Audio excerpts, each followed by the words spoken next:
there is no demand or no equipment is connected to the system. In this current scenario, it cannot happen. That there is no load. Load means all those appliances when they are connected to the generators, we consider them as the electrical load. So how can we imagine that there is no electrical appliances or equipment connected to the system? But you can imagine something very close to it, but not, it cannot be exactly that case. For example, if we have had a grid collapse, and grid collapse means all the generators were shut down because it was not possible to run them anymore. Just to prevent any damage, we shut down the generators. During grid collapse, many things can happen. It can happen from the frequency that we are talking about, high frequency or low frequency, or it can happen from voltage collapse, or a sudden fluctuation that can trigger this kind of things from switching on and off the loads. But if we can imagine that situation, that if we have a grid collapse, now all the generators are off, there is no electricity in the grid, no lights are on, no motors on, no transformers energized, something like that. But as we know, when it's a natural or general kind of thing, when the electricity goes off at our households or in commercial places, in businesses, or even in workshops or industries, we keep,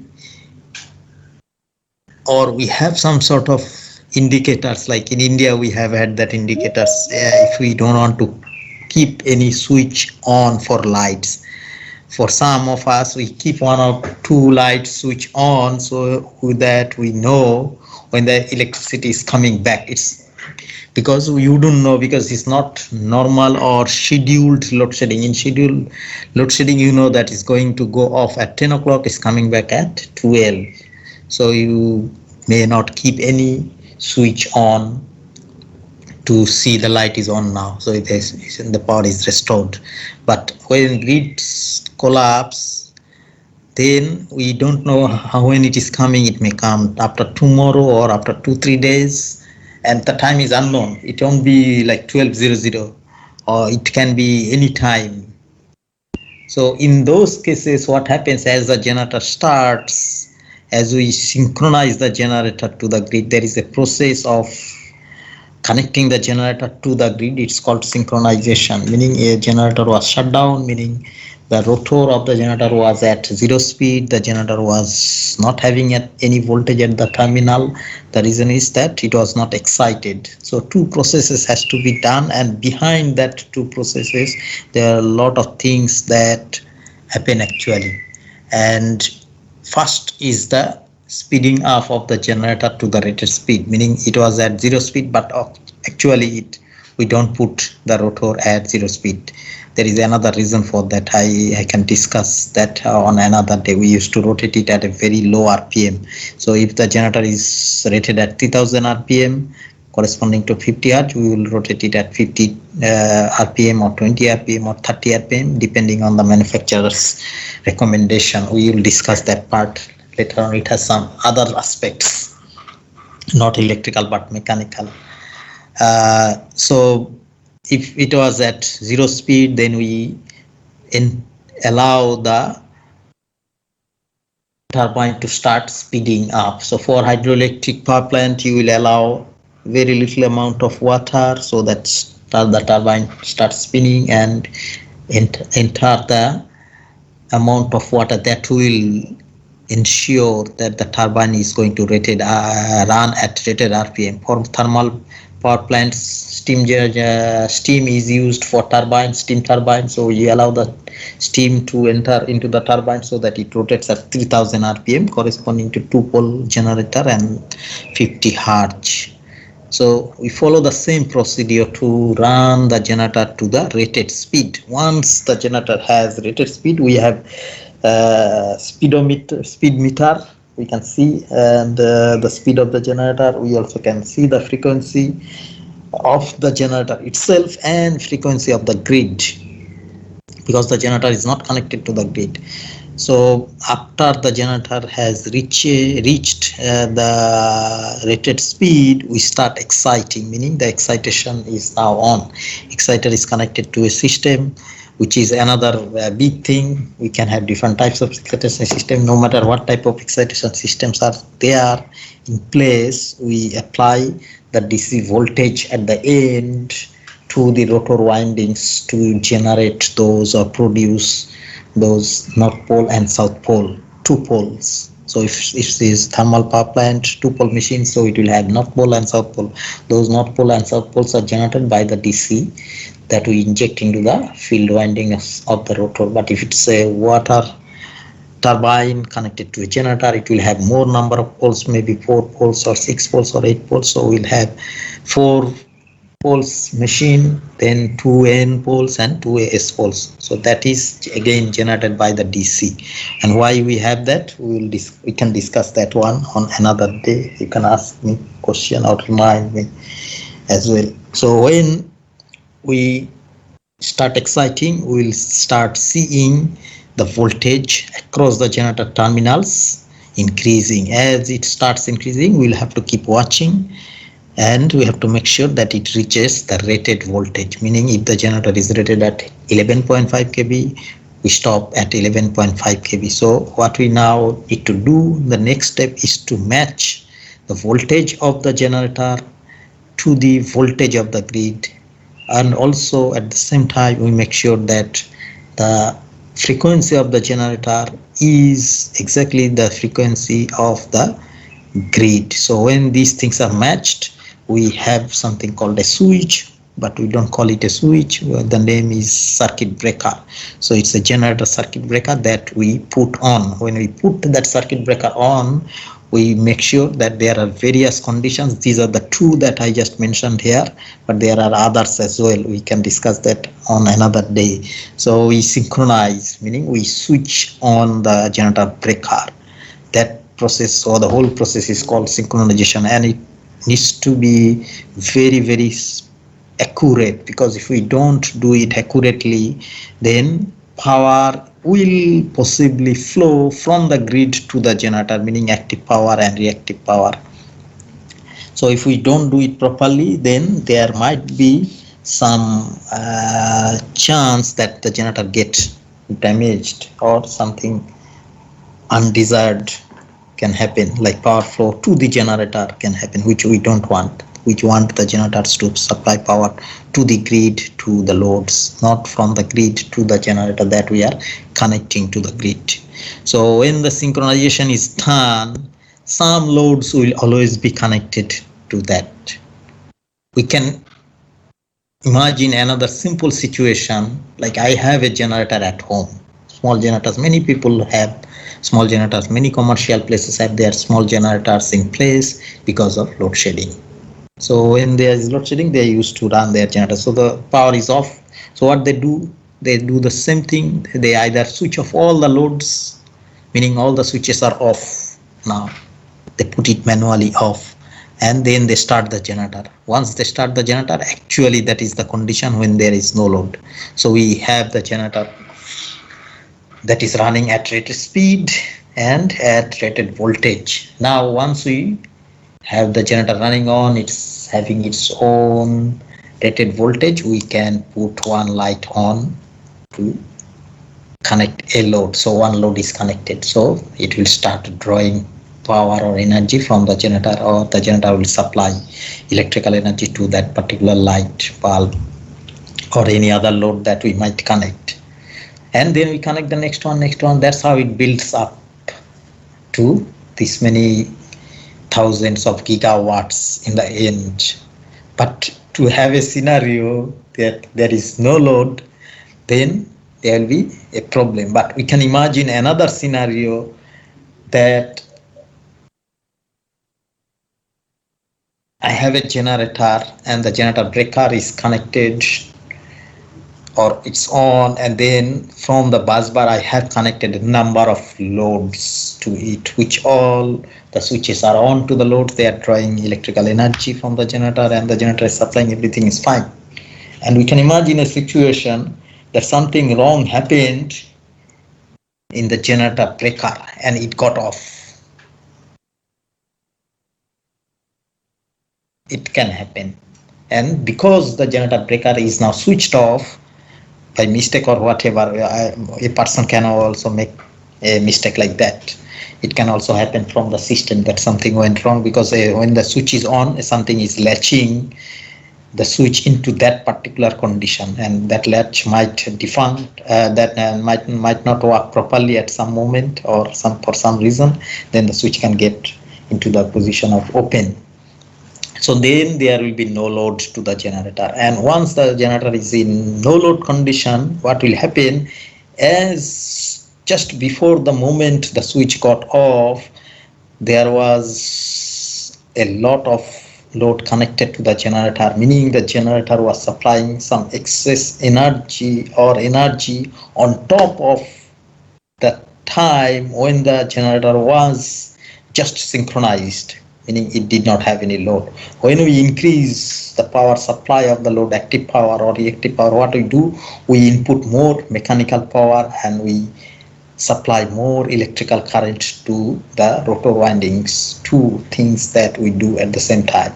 So if we supply more input power to the turbine, meaning we apply more input power, that will be converted to electrical power and will be consumed by the electrical loads that are connected. So if the electrical loads are off because the generator breaker is off, so that will be now the excessive energy, and the generator rotor will now start speeding up and might reach very high speed, and hence frequency. The protections need to operate. But before that happens, like what I was telling you, we'll go to discuss now how we do and what we do. Now, as the generator has now lost all its loads, the frequency will start increasing. But what we do in general, normally, like we mentioned previously, that we cannot do anything with the consumer side, where the consumers are switching on and off their loads as they need.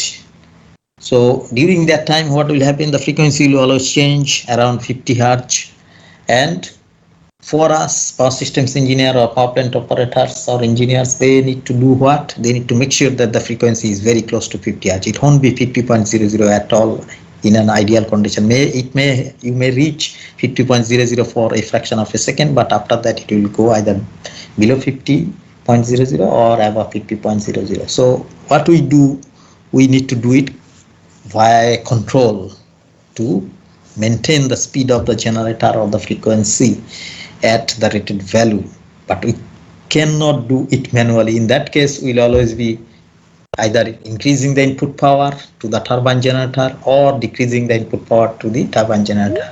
So what we need to do, we need to do it via automatic control. So what we do is called automatic generation control, because we cannot have automatic consumer demand control. We do that only when we don't have option on the generator side, that is the load shedding. Meaning when we have no way to make or meet the generation, to meet the demand of the consumers, then we say, okay, let's go to the consumer side and cut the power off. That's what we do. But under normal operating condition, what we do, we try to match using generation control. We don't go to load control. Generation control is done via something called governor. For example, in steam turbine, we have a governor. For water turbine, we also have a governor. If you want to go to the gas turbine driven generator, that is also there in South Africa, then there is a governor, and that governor actually is having a feedback of the frequency. So it's feeding back with a frequency of the 50 hertz and then the current frequency or the current speed. then it's compared, and according to that input power will be controlled. So if the frequency goes high, so it will reduce the input power. If the frequency goes low, it will reduce the input power. And input power is controlled actually by the control of input quantity, meaning either the quantity of water going into the water turbine or the quantity of steam going into the steam turbine. Right, so that's how we control the generation, automatic generation control. And for that automatic generation control, it's a huge area of power system as well.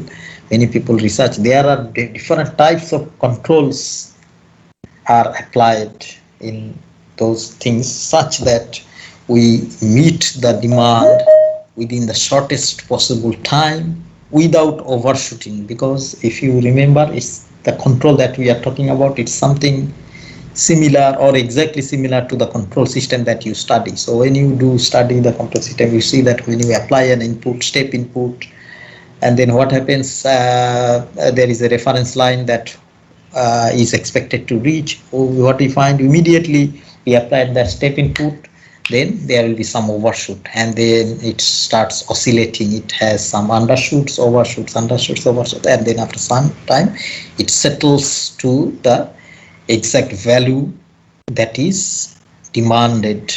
And sometimes we also find that the exact value is not reached. There is a steady state error in control system. Exactly that kind of thing also can happen here if the control system is not designed properly for that particular steam turbine system or the hydroelectric power system or gas turbine system. So that's how the automatic, but it's a lot there. So for us to just to get to this question, what happens if there is no load in the generator? Because I just took that example that if the circuit breaker of the generator tripped, there will be a condition when there will be no load to the generator, and because of that the frequency will increase, and then the governor, which is part of the automatic generation control, will start acting, and it will do the necessary, meaning if the frequency starts going high, it will reduce the input power to the turbine generator system. If the frequency goes down or below 50 or below 60 hertz, then it will increase the input power to keep the frequency of the speed at the rated values. But sometimes we need to also remember that this governor can also respond to a certain range of frequency, like I was mentioning yesterday, 47.5 to 52.5. That is where the governor works. If the frequency goes beyond that, the governor might not work properly. So that is also one thing that we need to remember. So is that clear to you, or do I need to mention something, or something I'm missing?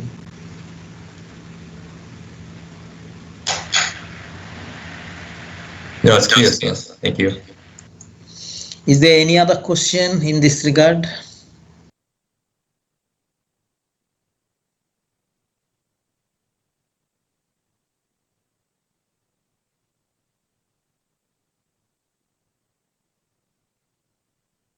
No question. So let's go to the tutorial that we want to do today.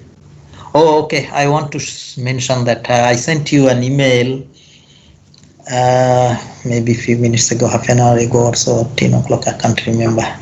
So that was about a quiz, but it's not quiz, it's a short answer type question that it will be open at 5 o'clock today, and it will remain on for 10 minutes only. It's a short one question. You'll have to answer that, and there will be 4 more to come like that, and all the marks for these quizzes will be taken into account. So we must attend them. And the next thing is that there will be no makeup. So if you did not or cannot attend such quizzes, it's gone. So make sure that you attend it. Today is the first one. So let's go to this tutorial. Can you see this question? You don't need to type this or write this question or draw the diagram on your book. I will post these things on the Moodle website once we complete the chapter, and we need to solve it here. So get ready with your pen and book. So what is there is a simple one that we want to start with. It's the system where we have three buses. This is the generator. Let me write it.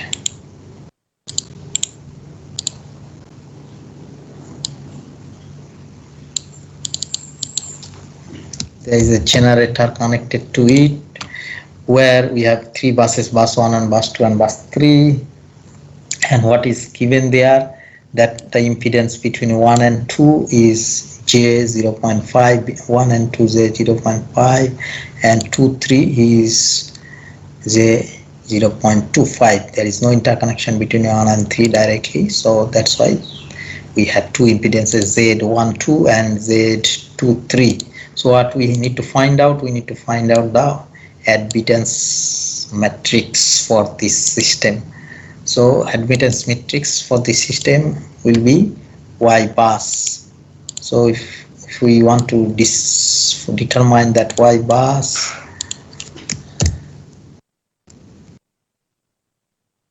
for this system will be a matrix, and the matrix will have, will have a 3 by 3 matrix, and in that 3 by 3 matrix what will be the elements? The elements will be y11, y12, y13, and so on. Let me just write it for you here.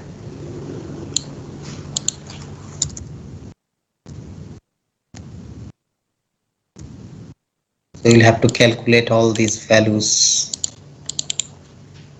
You can start calculating y11, y12, and y13, and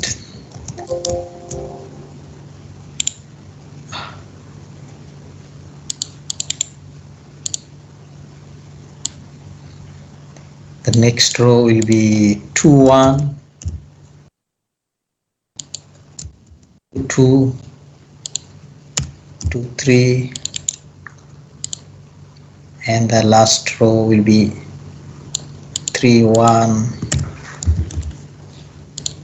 3, 2, and 3, 3. So we go to the first one, y11. How do we calculate it?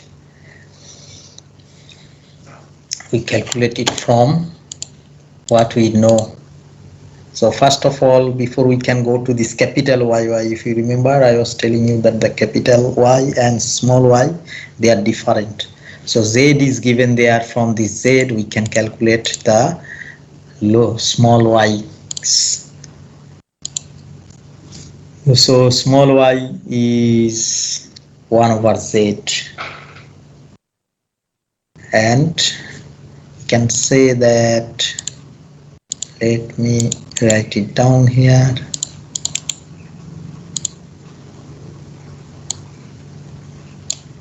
If we write it small y, because of this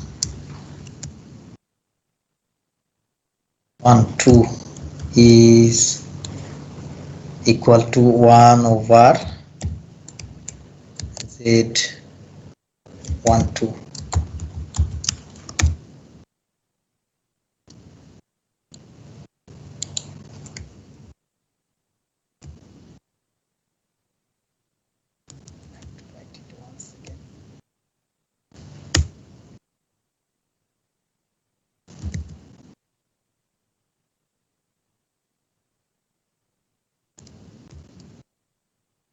So we can calculate this.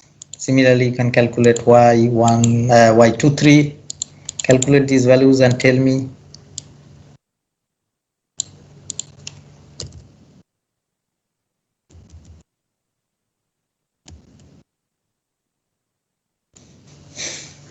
These are the two values that we have from the system that are given.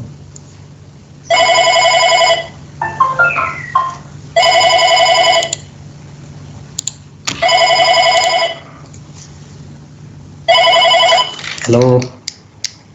Yes.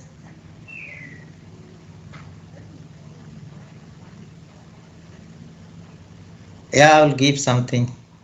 Oh, okay, I'm coming to see you. Thanks. Okay, Umeshan has responded, and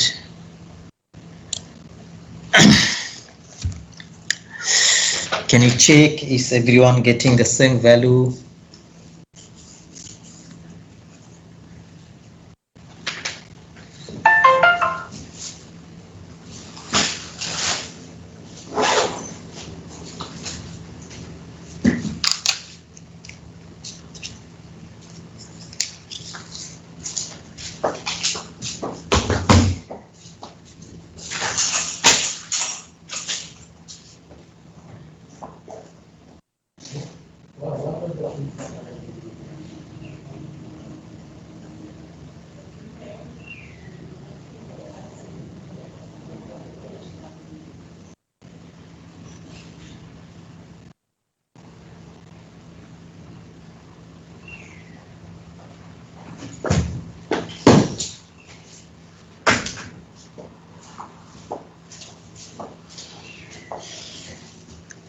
Is everyone getting it? So that's fine now. Now we're going to go to Y capital Y11 because we don't have anything else here.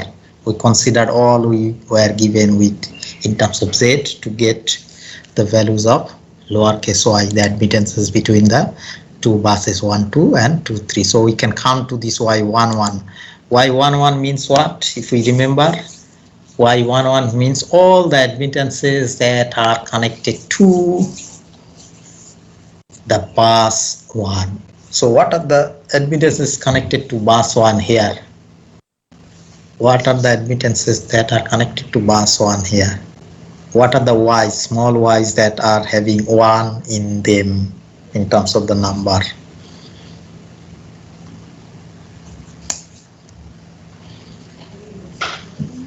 Can you tell me?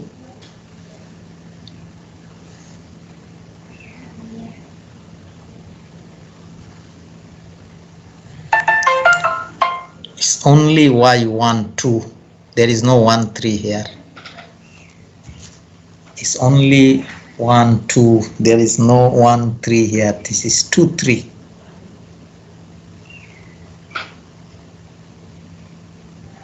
Can you see that?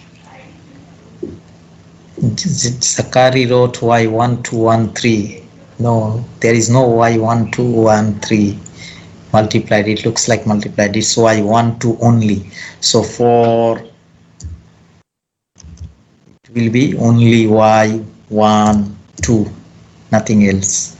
So that's the value of y11.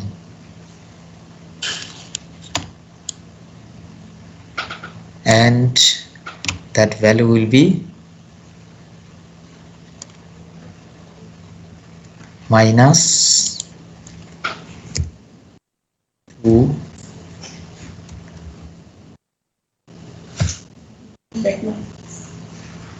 j. Is that clear to everyone?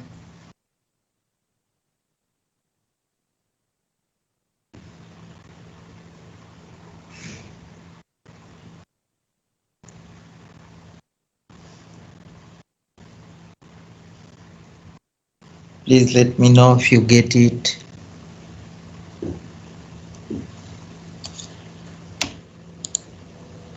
Okay, you can ask your question. What question you have? Yes, yes, I didn't get the question. The question is already on the screen. that we have to determine the admittance matrix. So when we trying to determine the admittance matrix, we need to know first how many buses are there. You can see it from the diagram. It has 3 buses. So the admittance matrix will be 3 by 3 matrix. So 3 elements of that 3 by 3 matrix will be Y11 capital, Y12, Y13, 21, 22, 23, like simple matrix, 31, 32, 33. And before we can calculate this capital Y's, we need to know what are the small y's, the admittances between the buses, and what are the things given here. The impedances Z12 and Z23 are given here. So from there we can calculate the admittances simply. It's reciprocal, so we can find out Y12 is 1 over Z12, Y23 1 over Z23. So when we come to this capital Y11, what it means all the admittances connected to bus 1, because it's Y11. So what are the admittances that are connected to bus 1 from this? Which admittances are having 1 in terms of their bus numbers? So if you look at that, we can see it very simply that this is the only one where there is 1. This one doesn't have 1. This one has 2, 3. So that's the one we take here. So that's minus J2 that you calculated previously. So that will come here. That's why Y11 calculated. Is that clear now? Yeah, it's clear. Okay, now we can come to Y12 capital, Y12 capital, Y12. If we go back to the theories that we discussed previously, we will find that it's equal to minus Y12, small Y12. If we go back to those theories, sometimes we discussed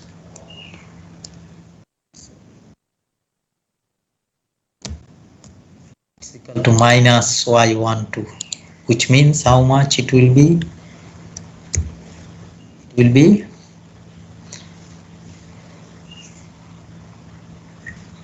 J2, because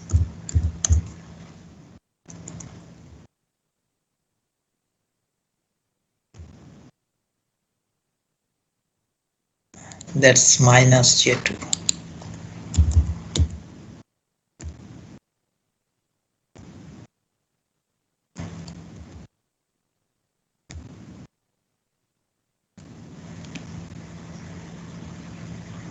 And this one was minus J4, if I'm remembering correctly.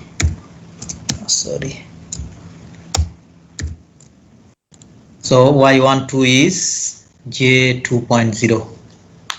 Is that clear to you, everyone?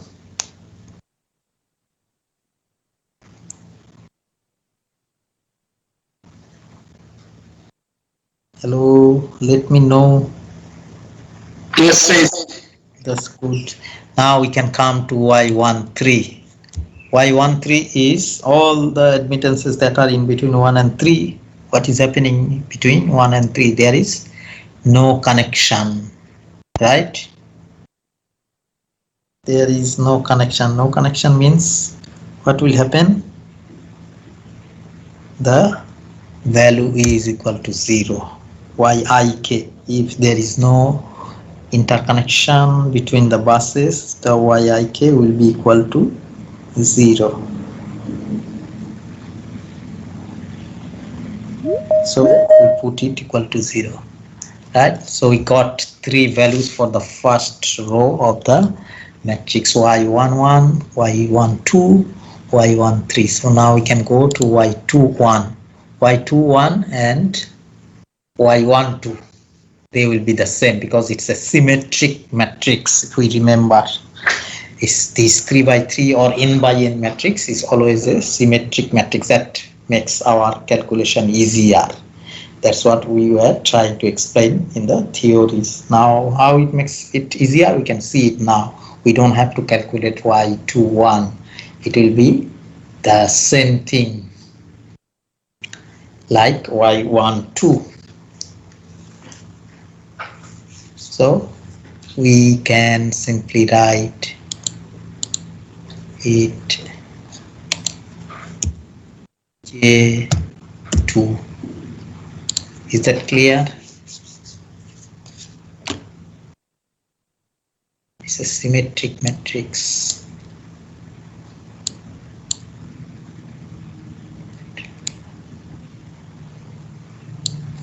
Is Y21 clear to everyone?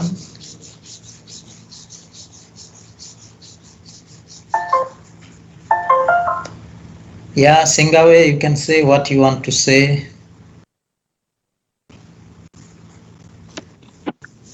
Yeah, sir. I think maybe I might have slipped when you were explaining about the negative, because I don't understand about the negative, where the negative went. I'm a little bit confused about that. Okay, let me go and show you that where Okay. it come from.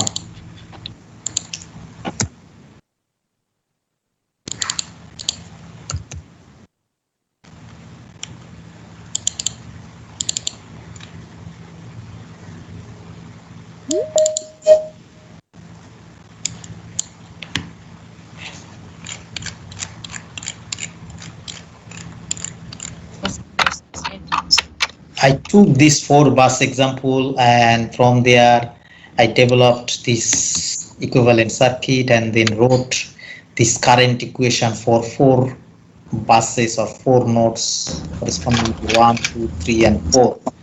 The first one was I1, the second one was I2, I3, I4, and then we manipulated all this equation, and then that's what we arrived. Can you see now here what is happening? This is Y12. This is the capital Y12 is this one. Capital Y13 is this one. That's why that thing is coming from. So that is again for 2-1 is exactly that. Can you see? This is Y21, which is this one. That's what we're calculating, and we don't have to calculate because we have calculated this one, which is equal to that one. Okay. I get it. Okay. Is that clear to everyone? So we can go to Y22. So Y22 is what? We have to know that all the admittances that are connected to bus 2. Y22 is what? All the admittances that are connected to bus 2. Again, we go back there. Here, we go there and check which admittance is having number 2. Because those subscripts that we put there are related to bus numbers. So with that, we see that Y12 has 2, Y23 also has 2. So it's actually equal to Y12 plus Y23. So we can say now that it will be minus J, how much?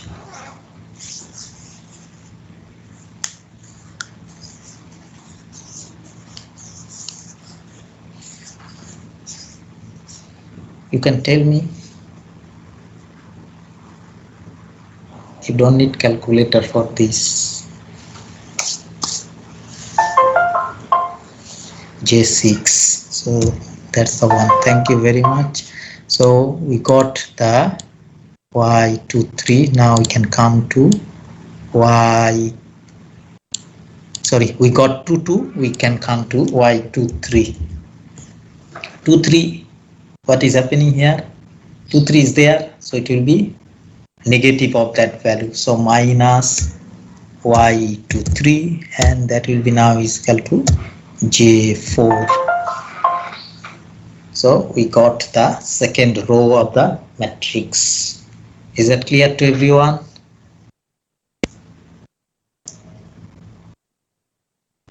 It should not be complicated because I kept it very simple, just doing this matrix in this tutorial. The first one, I'll come to the next one where I will do the calculation for voltages. So we can come to the third row, 3-1. So what is happening with 3-1? There is no interconnection from the diagram, no admittance there, so it's equal to 0. Can you see no interconnection? So the admittance is 0. Is that clear? Again, it's like 1-3. was 0, symmetrical matrix, so that's why it is also supposed to be 0. Now we can come to 3 2. 3 2 we have it already, 2 3, 2 3 and 3 2, so it will be the same thing. That's how the calculation is made easier, because of the symmetry of the matrix J4. Right, now we can obviously come to the third one, 3 3. What are the admittances connected to bus number 3? So if we go here, what are the admittances having number 3 in them? So there is only one Y23, meaning is minus J4 is the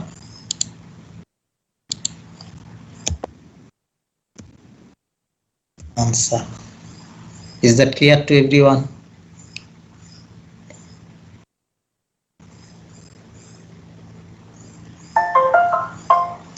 Okay, that's good. Do you need a break before we go to the next one?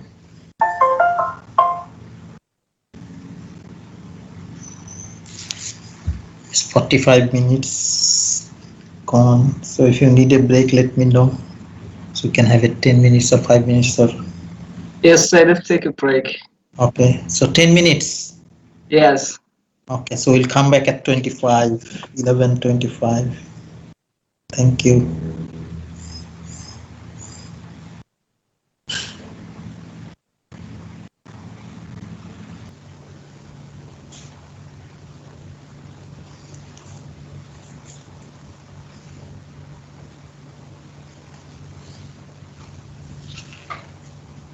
So are you back?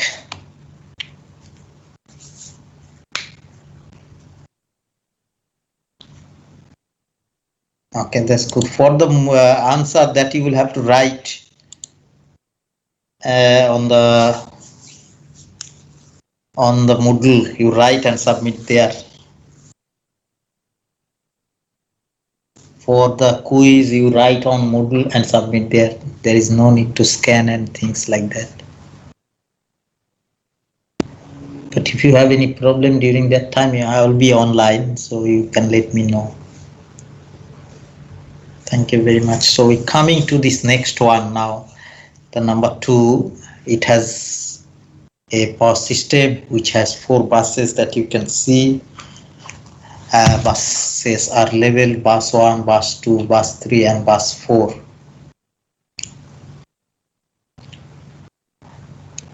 So what is given here, the tables are given here for these two different types of data. One is the line bus to bus, meaning between bus 1 and 2. Resistance is this, reactance is that in per unit. And then between 1 and 3, 0.1, 0.3, 2 and 3, 0.15, 0.45, 24, 0.10, 0.30, between 3 and 4. 3 and 4 is this one, so 0.05 and 0.15. And this is the data for the buses 1, 2, 3, 4, P and Q, voltage and the bus type. They are mentioned here. So what we have to do, first one is the admittance matrix we have to determine. So we have this 4 bus system. So if I just can go and copy all these things, then we can say that this is a 4 bus system. So we'll have 4 by 4 matrix, and you can calculate all these in one step by step manner and calculate and tell me the final values of these. Sorry.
So these are the elements that you need to now calculate and tell me one by one, and you can do it directly sometime. Y11, looking at this number, if I can copy this table, it will help here.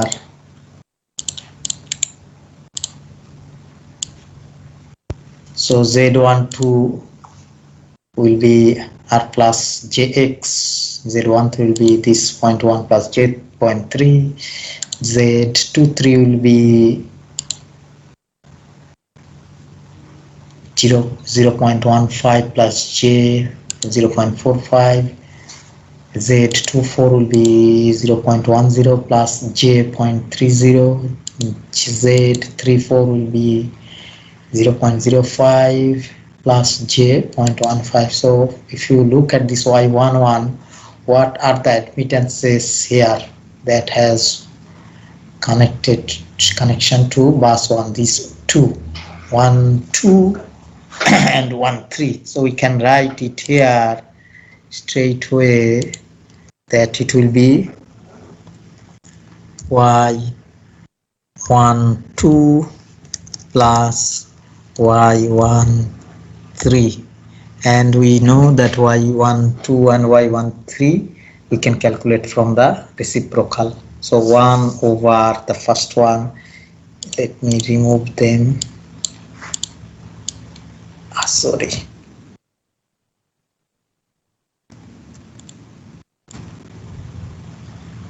Let me just put them on the side.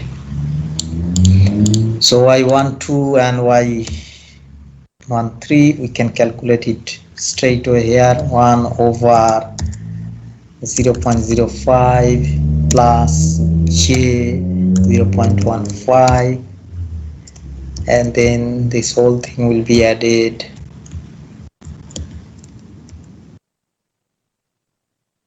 Still we need some more space here.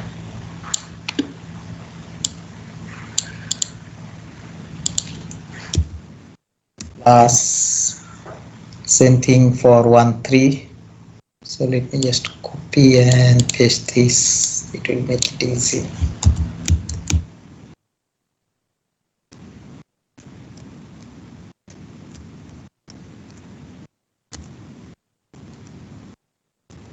So that's 0.10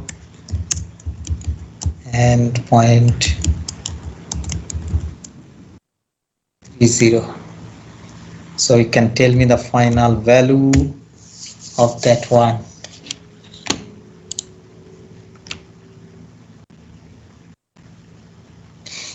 Can you calculate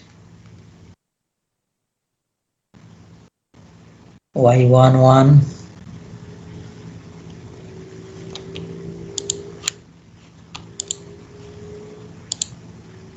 And tell me the value.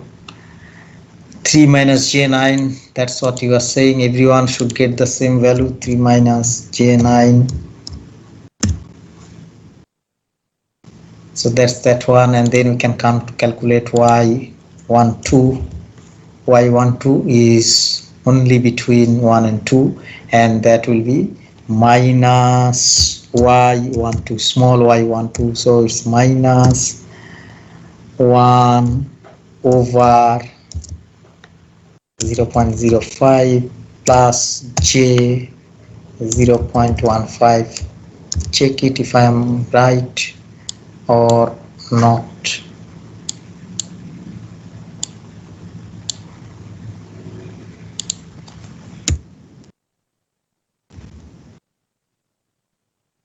What is happening?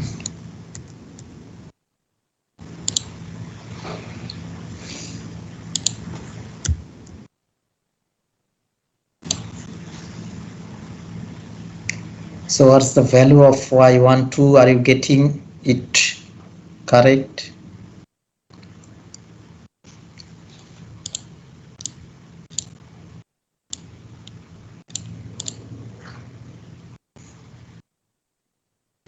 Two plus J6, everyone getting it?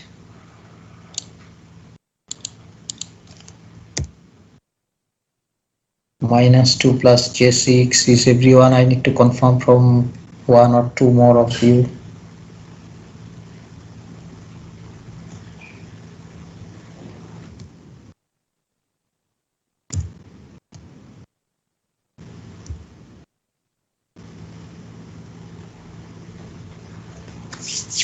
Luvo is saying 2 minus J6, while the other two have minus 2 plus J6. Well, sir, I forgot the negative value on the capital Y. Yeah. So minus 2 plus J6, that's Y12. Now we can go to Y13. 13, what is happening is the same. You can calculate and tell me the value. Minus Y13. Minus Y13. And that is equal to 1 over Z13.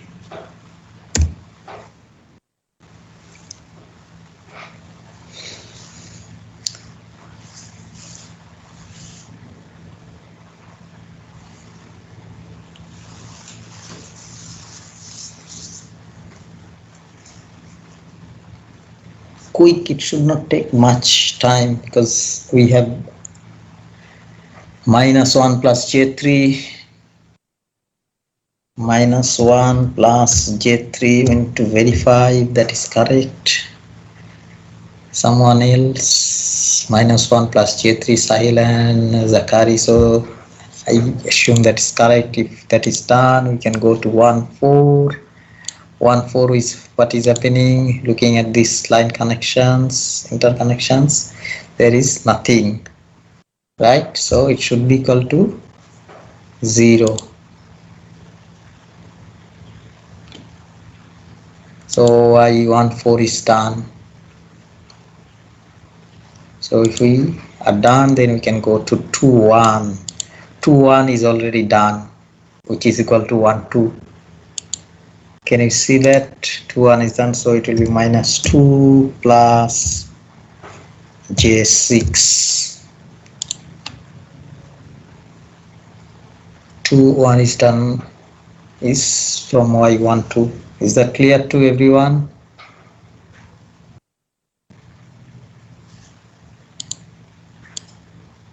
Okay, now we can come to Y22. Y22 is looking at this. What are the connections we have in Y22? We have this one, we have this one, we have this one. All of them have 2. Other 2, we have 1 3 3 4, they don't have 2. So we add all the admittances, meaning Y12 plus Y23 plus Y24. So which means 1 over Z12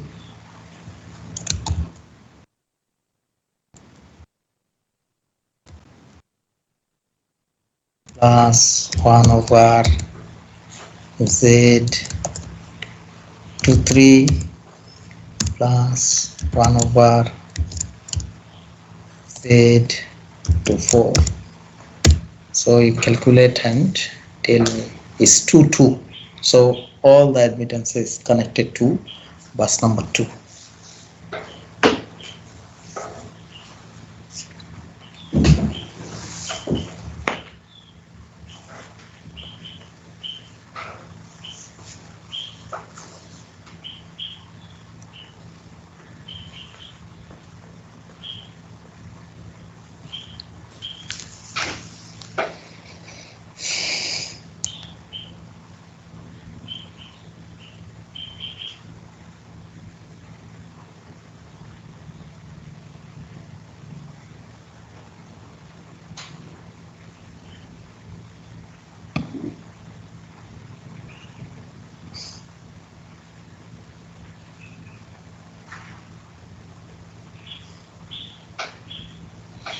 .67 minus J11. Just yeah, from others too. Lindo Kutle is also saying that. So I think should be okay. We can go to Now 2 3, 2 3 is minus y 2 3 is equal to minus 1 over z 2 3.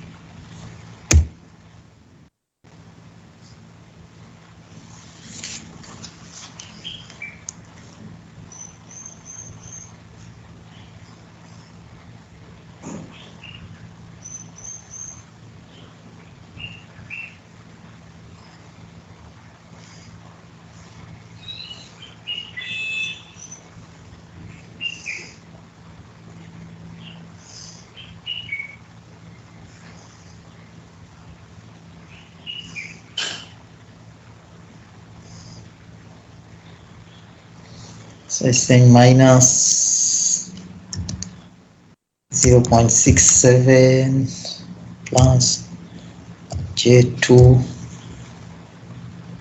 which is also coming from 3 of you. So that's done. We can go to 2 4. 2 4 is what? Minus y 2 4 is equal to minus 1 over z 2 4. That's my, is that one for Zachary, is that one for z 2 4, minus 1 plus j 3. So that's z 2 4. We're done with the second row.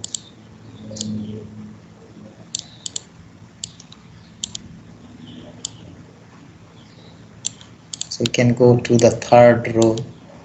3 1 3 2 3 3 3 4. So 3 1 we have it already. Can you see 3 1 we have it already? So we write that same value here.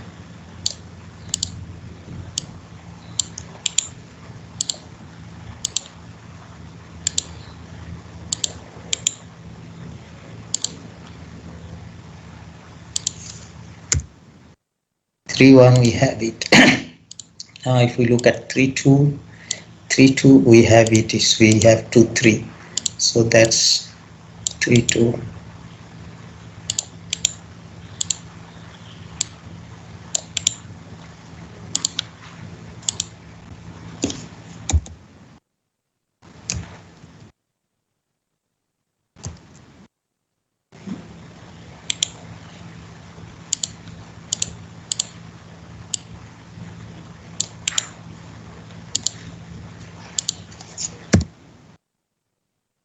Two we have. Now we can go to 3 3. So when it's 3 3, all the admittances that are having 3,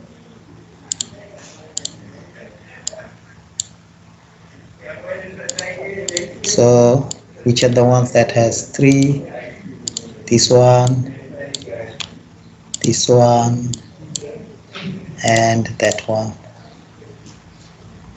So 1 3 2 3 and 3 4, they have 3. Other two has no 3, 1 2 and 2 4, they don't have 3 in their numbers. So we can add all the admittances like we did for y1 1 and y2 2.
So y33 is 3.67 minus j11. Is everyone getting that?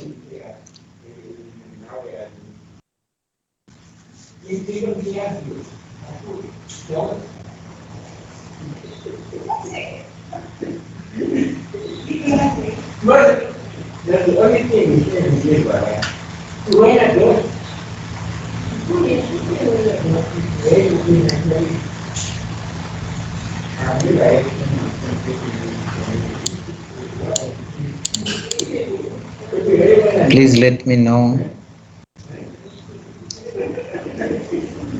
Okay, that's good. So we're done with 3.3. We can go to 3.4.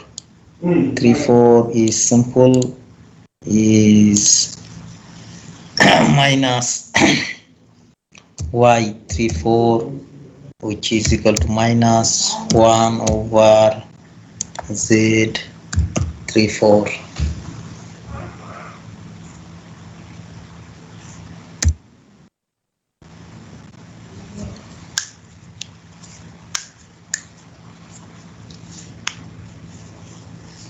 Yes, minus 2 plus j6. Minus 2 plus j6. I hope you are getting that. So if we are done with that, we can go to the fourth row. 4.1. We don't need to calculate, it's already there. 1.4 was calculated, so 4.1 is now equal to 0, no connection in between them. 4.2 is already coming from 2.4, so it will be the same thing.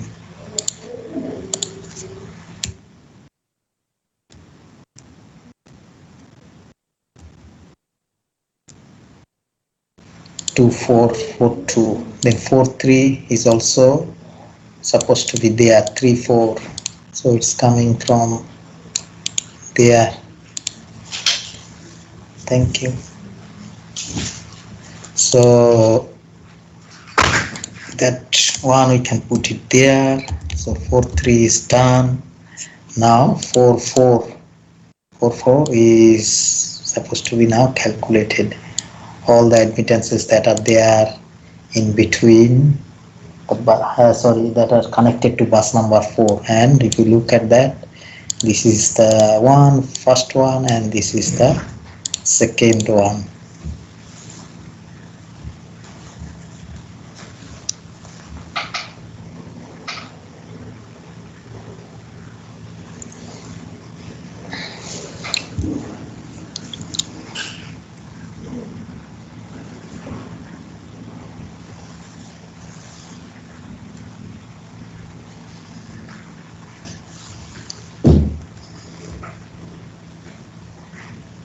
Three minus j9.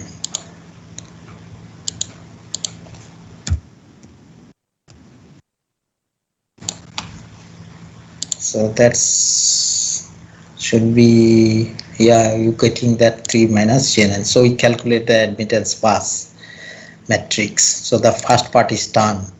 Now I'm coming to the second part. It says that assuming flat voltage start,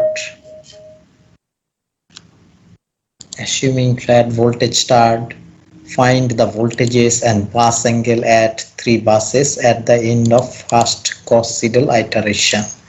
So we have to do one iteration. I kept it simple, doing one iteration, and the voltages of 3 buses, bus 2, 3 and 4. Assuming flat voltage start. Flat voltage start means the voltages that are not given, we will assume them to be 0.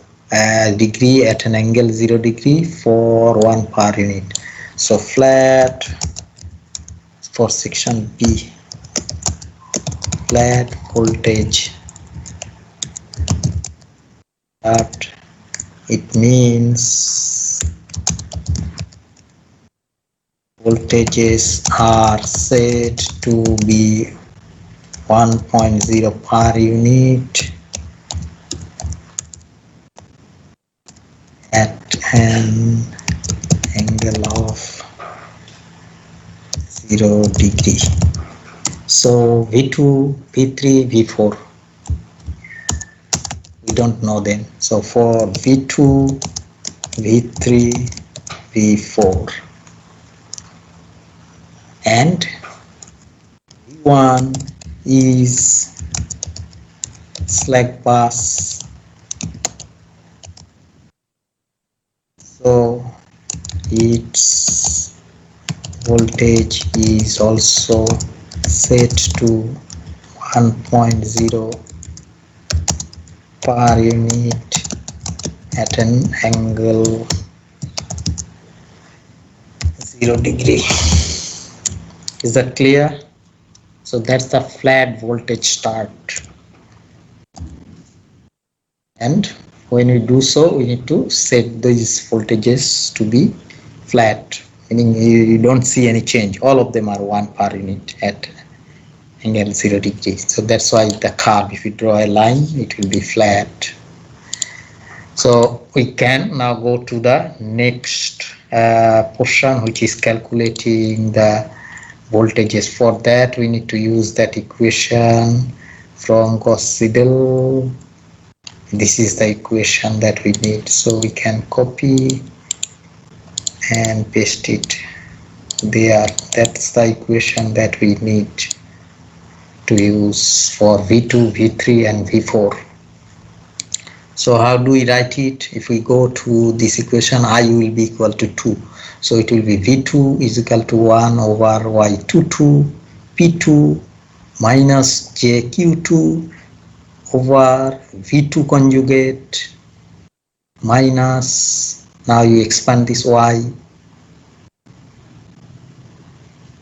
21 V1, because I will change from 2, I is equal to 2, so 2 K is equal to 1 to N, so 21 V2, sorry, K is equal to 1, so 21 V1, and then 23 V3, 24 V4, K cannot be equal to I. So if we take that, this equation should be written, and if I write it, you should actually write it like this in your book. Can you see how that is written? V2, but I am putting a superscript here 1 to make us understand that this is the first iteration. So V2I is equal to 2, so that makes it V2. This superscript 1 is for first iteration, and then y1 over 22 P2 minus JQ2 V2, I put 0, meaning when there was no iteration, meaning these values are coming from here, predefined values. Before we started iteration, that's what that 0 means. And then we take the conjugate of that, then y21 v1, y23 v3, and then v3 is coming from that first one, because this is first one, these are the values of the previous state, previous iteration. So v3 0 and y24 v4 0, these are becoming minus because of this minus sign before the summation and the bracket. Is that clear to everyone? You can calculate and tell me the final value. What is the magnitude and angle? What's the magnitude and angle of this voltage V21?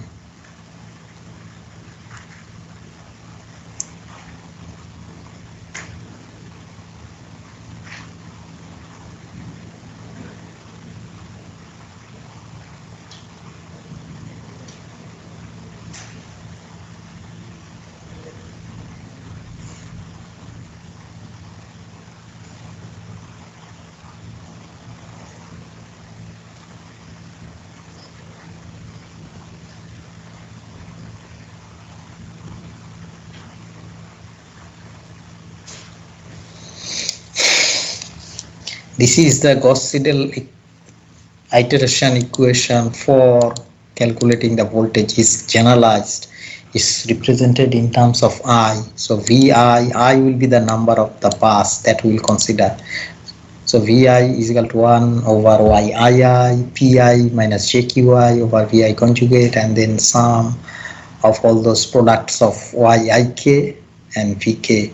So I will change with that number that we considering for that bus number. So in this case we are considering the second bus, which is 2, bus number 2. So all i's will be 2, and then k will change from 1 to n, but we need to remember that k cannot be equal to I.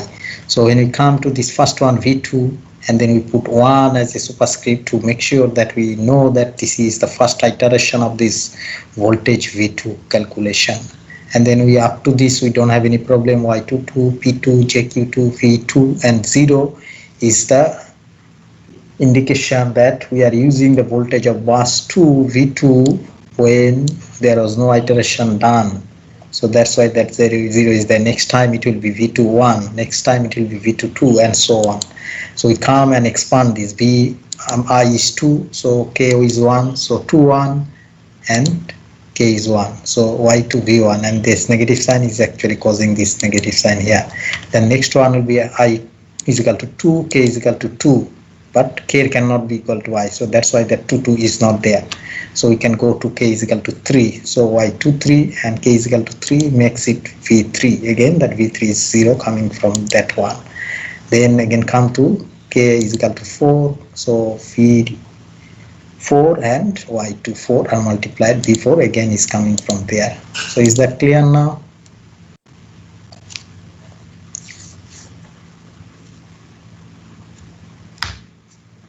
Okay, thank you. Calculate the value and tell me.